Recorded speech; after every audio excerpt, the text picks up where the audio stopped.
શાસ્ત્ર કહે છે જન્મના જાયતે શુદ્ર સંસ્કારાદ દ્વિજ ઉચ્ચતે.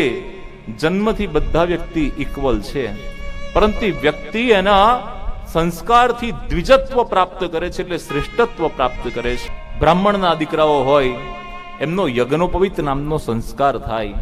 યજ્ઞોપવિત એટલે જનોઈ પહેરવામાં આવે.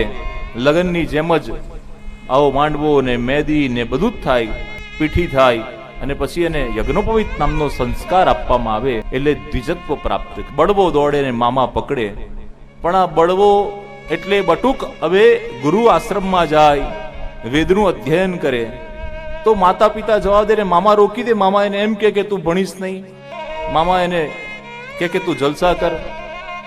એવો અર્થ એનો નથી.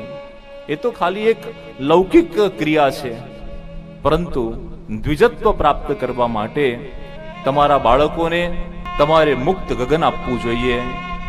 એમને ઉચ્ચ અભ્યાસ માટે બીજા શહેરમાં, બીજા નગરમાં, બીજા દેશમાં જવું હોય તો આપણે જવા દેવા જઈએ.